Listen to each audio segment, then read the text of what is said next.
SIR নিয়ে লাখো মানুষের লাখো প্রশ্ন রয়েছে। এই প্রশ্নগুলো কাল্পনিক নয়, বাস্তব ক্ষেত্র থেকে হিয়ারিংয়ের পর যে সমস্ত প্রশ্নগুলোর উদয় হয়েছে সেরকম বেশ কয়েকটি অত্যন্ত গুরুত্বপূর্ণ আপনার আমার সবার প্রশ্ন নিয়ে আমি এখানে উপস্থিত হয়েছি। এই প্রশ্নগুলো একটু গুরুত্ব সহকারে শুনবেন এবং আপনারাও আপনাদের যে সোশ্যাল মিডিয়া মাধ্যম রয়েছে সেখানে এই প্রশ্নগুলো করুন।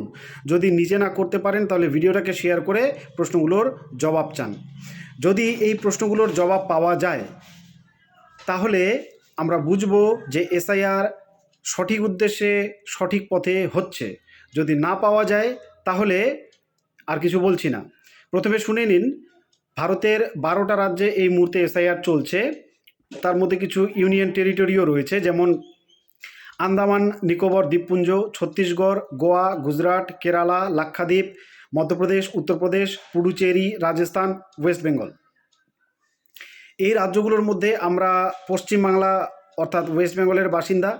আমাদের এখানে এবং অন্যান্য যে 12টি রাজ্যে একই সময়ে এসআইআর চলছে, প্রত্যেকটি রাজ্যে কি এসআইআরের নিয়ম একই নাকি আলাদা?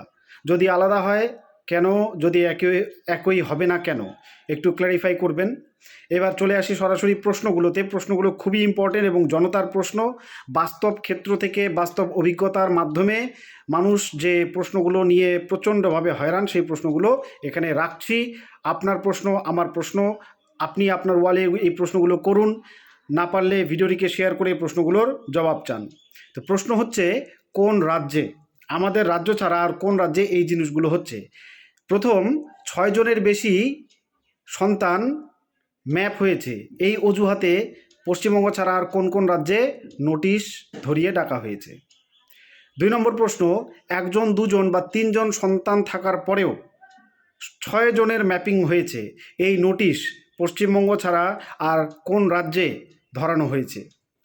3 নম্বর প্রশ্ন, বাপের কয়জন সন্তান সেটা অ্যাপ এ দেখা যাচ্ছে না, কিন্তু এই 3, 4 বা 1 জন বা 2 জন যে কয়জন সন্তান রয়েছেন সবাই একই কারণে একই নোটিশ পাচ্ছেন, কেন? এটা পশ্চিমবঙ্গ ছাড়া আর কোথায় হচ্ছে? 4 নম্বর প্রশ্ন, পশ্চিমবঙ্গ ছাড়া আর কোন রাজ্যে নামের পরিবর্তে YA অথবা শুধু ওয়াই অথবা নীলমণি লেখাগুলো আসছে? সারনেমের পরিবর্তে নীলমণি ভারতের পশ্চিমবঙ্গ ছাড়া আর কোথায় আসছে? 5 নম্বর প্রশ্ন, ভোটারকে সঠিকভাবে ম্যাপ করার পরেও ফেরত এসেছে, পশ্চিমবঙ্গ ছাড়া আর কোন রাজ্যে এসেছে? এবং পশ্চিমবঙ্গে এসেছে সঠিকভাবে ম্যাপ হওয়ার পরেও কেন? 6 নম্বর প্রশ্ন, বয়সের পার্থক্যের কারণে নোটিশ, পিতামাতার সঙ্গে সন্তানের বয়সের পার্থক্য 15 হলে নোটিশ, পশ্চিমবঙ্গ ছাড়া আর কোথায় আসছে?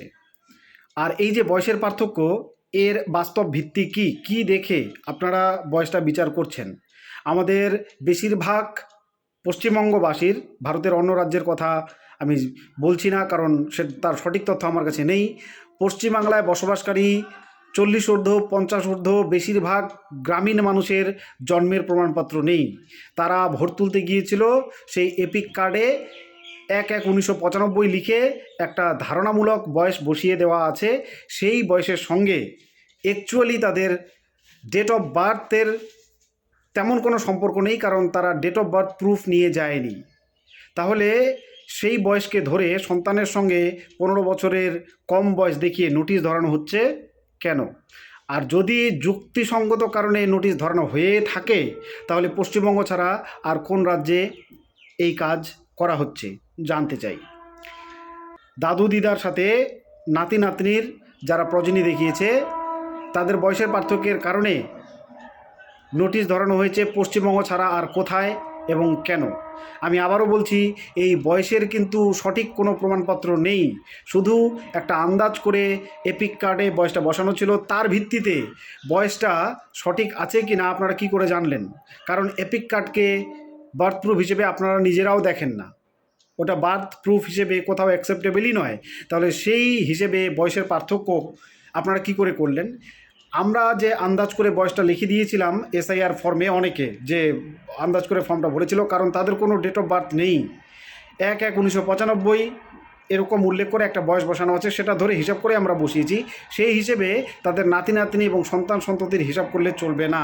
বায়োলজিক্যাল বয়সটা এখান থেকে বের করা সঠিকভাবে একদমই সম্ভব নয়। তাহলে কি ডিএনএ টেস্ট করতে হবে? এটাও প্রশ্ন থাকলো। তারপরের প্রশ্ন 8 নম্বর, ডকুমেন্টস সঠিকভাবে আপলোড করার পরেও নোটিশ এসেছে কেন এবং পশ্চিমবঙ্গ ছাড়া আর কোথায়? এরপর আরেকটা মারাত্মক অভিযোগ, অনেক মানুষ এই সমস্যাটার শিকার। তাদের নাম 2002-এর তালিকায় ভুল ছিল, এই কারণে তারা সংশোধন করেছিল, সংশোধন করে তারপরে তাদের সংশোধিত নাম 2025-এর ভোটার তালিকায় রয়েছে। এখন নাম দুটোর গরমিল দেখা দিচ্ছে, মিলবে না, একদমই স্বাভাবিক, কারণ 2002-এর তালিকায় ভুল ছিল বলেই তারা সংশোধন করে 2025-এর তালিকায় এসেছে। এখন 2002-এর সাথে 2025-এর তালিকা মিলবে না, এটাই স্বাভাবিক, তাদের নামে নোটিশ এসেছে। তারা কিভাবে প্রমাণ করবে যে ওই সঠিক বানান এবং ভুল বানানের ব্যক্তি একই? এটা আপনারা নির্ধারিত করে দেন, কারণ তাদের কাছে প্রমাণ করার কিছু নেই যে আমি নামটা সংশোধন করিয়েছিলাম। এটা কিভাবে তারা প্রমাণ করবে, কি পদ্ধতিতে করবে, আপনারা পদ্ধতিটা বলে দিন। আর পশ্চিমবঙ্গ ছাড়া এরকম আর কোথায় হয়েছে, আর কোথায় যে নামের সংশোধিত তালিকাটা প্রকাশ করা হয়নি, যে এই সমস্ত ব্যক্তিরা রয়েছে, তারা 2002 সালে এসআইআর তালিকায় ভুল থাকার কারণে নাম পরবর্তীতে সংশোধন করেছিল, এই সমস্ত ব্যক্তিরা, সেই তালিকাটা পশ্চিমবঙ্গ ছাড়া আর কোথায় প্রকাশ করা হয়নি, একটু জানাবেন। আর যদি সম্ভব হয় তাহলে পশ্চিমবঙ্গে সেই তালিকা প্রকাশ করুন, অসংখ্য মানুষের উপকার হবে, অথেন্টিক মানুষের, যারা নামগুলোকে সংশোধন করিয়েছিল ভুল থাকার দরুন। 9 নম্বর প্রশ্ন,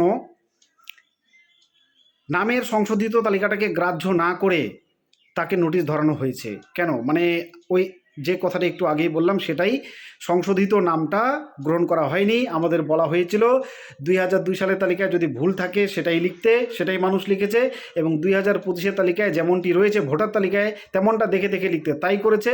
এখন দুটোর মধ্যে গণ্ডগোল তারা বের করছে, বানানের ভুল বের করছে, বের করে নোটিশ ধরাচ্ছে।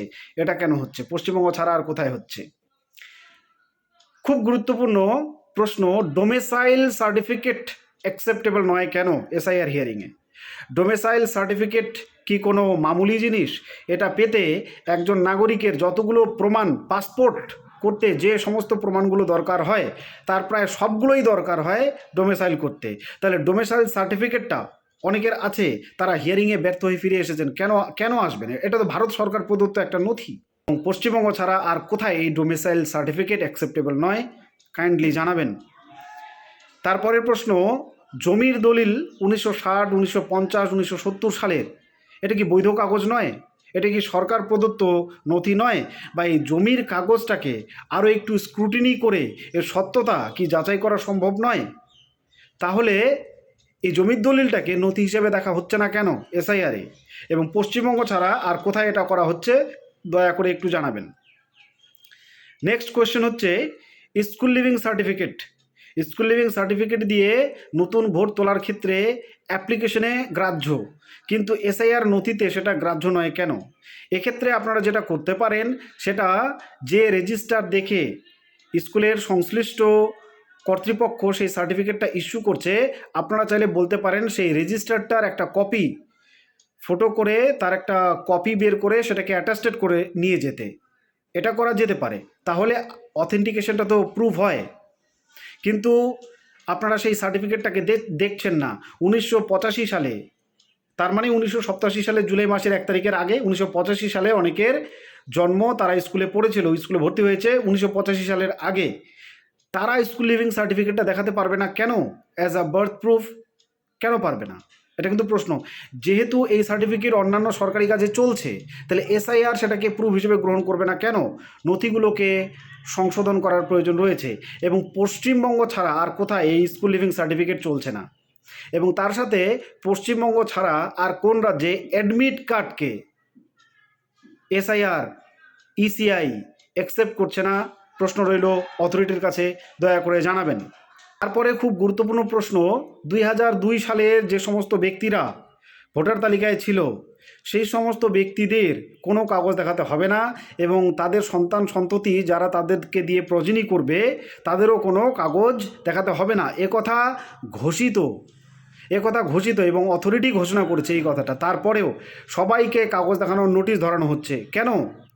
এই পশ্চিমবঙ্গ ছাড়া আর কোন রাজ্যে এই কেসটা হচ্ছে যে এসআইআরের সাল অনুযায়ী যে তালিকা সেখানে যাদের নাম রয়েছে তারা সেই তালিকা দেখিয়ে ম্যাপ করার পরেও তাদেরকে ডাকা হচ্ছে, কাগজ দেখাতে বলা হচ্ছে? পশ্চিমবঙ্গ ছাড়া আর কোথায় এবং কেন?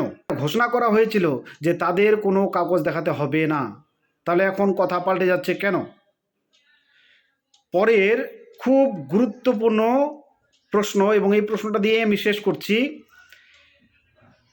হিয়ারিং সম্পন্ন হয়ে যাওয়ার পর একমাত্র পশ্চিমবঙ্গ ছাড়া আর কোথায় হিয়ারিং পার্টিকে কোনো রিসিপ্ট দেওয়া হচ্ছে না, মানে তার হাতে কোনো প্রমাণই থাকছে না যে সে হিয়ারিংয়ে উপস্থিত হয়েছিল, ডকুমেন্ট শো করেছিল, কোনো প্রমাণই থাকছে না। কেন রিসিপ্ট থাকবে না? যদি এরপরে ফাইনাল তালিকায় তার নাম না থাকে তাহলে সে কি করে প্রমাণ করবে যে আমি হিয়ারিংয়ে উপস্থিত হয়েছিলাম? তার একটা ফটো তোলা হচ্ছে, একটা সিগনেচার নেওয়া হচ্ছে, এই অবধি ঠিক আছে। সেই সিগনেচার এবং ফটো যদি হারিয়ে যায়, যদি সঠিক জায়গায় আপলোড না হয়, তাহলে ওই ব্যক্তি কিভাবে প্রমাণ করবে যে সে হিয়ারিংয়ে উপস্থিত হয়ে সঠিকভাবে সব কিছু প্রমাণ দিয়ে এসেছিল? এই রিসিপ্টটা অবিলম্বে প্রদান করতে হবে, এই দাবি রাখি। আপনাদের সামনে এই দাবিগুলো আমি তুলে ধরলাম। এগুলো আমার তরফ থেকে সাধারণ মানুষের একদম বাস্তব ক্ষেত্র থেকে উঠে আসা প্রশ্ন এবং দাবি। এই দাবিগুলো যদি আপনাদের মনে হয় সঠিক, তাহলে আপনারাও এই দাবিগুলোকে লিখুন, রাখুন, এবং যদি না পারেন তাহলে ভিডিওটাকে শেয়ার করে এই দাবিটাকে কর্তৃপক্ষের দ্বারে পেশ করান। ভিডিওটি শেষ অবধি দেখার জন্য ধন্যবাদ। পাশে থাকবেন এবং লিঙ্কে কমেন্ট করে বাকি ভিডিওর ডিটেলসটা চেক করে নেবেন। ধন্যবাদ।